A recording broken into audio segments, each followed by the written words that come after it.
Hi friends, welcome back our YouTube channel. ಇವತ್ತು ನಾವು simple ಆಗಿ ತರಕಾರಿ ಪಲಾವ್ ಮಾಡೋಣ. ಫಸ್ಟು ಮಿಕ್ಸಿಗೆ ಬೆಳ್ಳುಳ್ಳಿ, ಟೊಮೊಟೊ, ಸ್ವಲ್ಪ ಕಾಯಿ ತುರಿ, ಪುದೀನ, ಹಸಿಮೆಣಸಿನ್ಕಾಯಿ, ಕೊತ್ತಂಬರಿ ಸೊಪ್ಪು, ಒಂದು ಈರುಳ್ಳಿ, ಶುಂಠಿ ಎಲ್ಲ ರುಬ್ಕೊಳ್ಳೋಣ.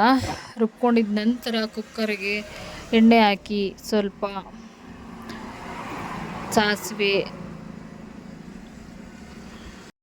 ಸಾಸಿವೆ ಹಾಕಿ ಚಿಟಪಟ ಅಂದಮೇಲೆ ಒಂದು ಈರುಳ್ಳಿ, ಕ್ಯಾರೆಟು, ಬೀನ್ಸು, ಆಲೂಗೆಡ್ಡೆ, ಟೊಮೊಟೊ, ಹಸಿ ಬಟಾಣಿ ಎಲ್ಲ ಹಾಕಿ ಒಗ್ಗರಣೆ ಮಾಡೋಣ. ಒಗ್ಗರಣೆಗೆ ಫಸ್ಟು ಮೊದಲು ಮಸಾಲ, ಗರಂ ಮಸಾಲ, ಇದು ಪಲಾವ್ ಎಲೆ, ಚಕ್ಕೆ, ಲವಂಗ ಎಲ್ಲ ಹಾಕಿ ಒಗ್ಗರಣೆ ಮಾಡಿ, ನಂತರ ತರಕಾರಿನೆಲ್ಲ ಹಾಕಿ ಫ್ರೈ ಮಾಡಿ ಒಂದು 5 ನಿಮಿಷ ಎಲ್ಲ ಒಗ್ಗರಣೆ ಹಾಕಾದ್ಮೇಲೆ ರುಬ್ಬಿದಂತಹ ಮಸಾಲೆ ಹಾಕಿ ಒಂದು 5 ನಿಮಿಷ ಬೇಯಿಸಬೇಕು. 5 ನಿಮಿಷ ಬೇಯಿಸೋದು, ಅದು ಏನದು ತೆಂಗಿನಕಾಯಿ ಇದೆಯಲ್ಲ ಹಸಿದು ಹಾಕಿದ್ದೀವಲ್ಲ, ಅದು ಸ್ಮೆಲ್ ಹೋಗುತ್ತೆ ಬೇಯಿಸೋದ್ರಿಂದ. ಎಣ್ಣೆಲಿ ಫ್ರೈ ಮಾಡೋದ್ರಿಂದ ಚೆನ್ನಾಗಿರುತ್ತೆ, ಟೇಸ್ಟು ತುಂಬ ಚೆನ್ನಾಗಿರುತ್ತೆ. ಆಲ್ಮೋಸ್ಟ್ ಪಲಾವ್ ಎಲ್ಲರಿಗೂ ಮಾಡೋದಕ್ಕೆ ಬರುತ್ತೆ. ಬಟ್ ಇದು ಯಾಕೆ ತೋರಿಸ್ತಾ ಇದ್ದೀನಿ ಅಂದರೆ, ಮಕ್ಕಳು ಸಾಂಬಾರಲ್ಲಿ ತರಕಾರಿ ತಿನ್ನಲ್ಲ, ಬೇರೆ ಯಾವುದ್ರಲ್ಲಿ ತರಕಾರಿ ಹಾಕಿದ್ರೂ ತಿನ್ನೋದಿಲ್ಲ. ಪಲಾವ್ ಅಂದರೆ ತುಂಬ ಇಷ್ಟ ಆಗುತ್ತೆ ಮಕ್ಕಳಿಗೆ. ಆಲ್ಮೋಸ್ಟ್ ಎಲ್ಲರಿಗೂ ಪಲಾವ್ ಅಂದರೆ ತುಂಬ ಇಷ್ಟ ಆಗುವಂಥ ಒಂದು ರೆಸಿಪಿ.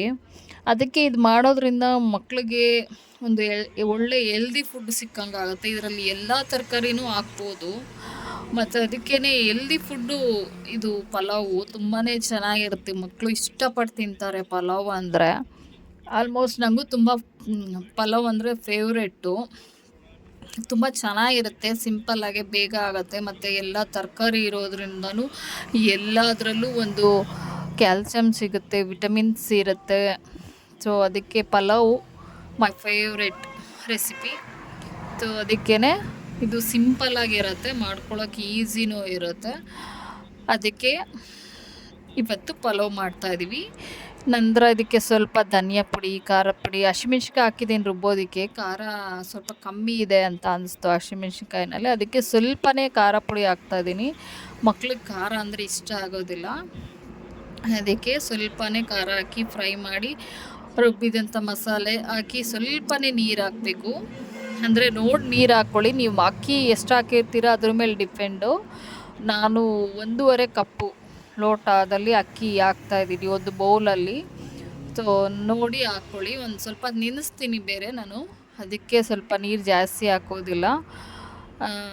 ಇದು ಸಿಂಪಲ್ಲಾಗಿರುತ್ತೆ, ತುಂಬ ಟೇಸ್ಟಾಗಿರುತ್ತೆ, ತುಂಬ ಚೆನ್ನಾಗಿರುತ್ತೆ.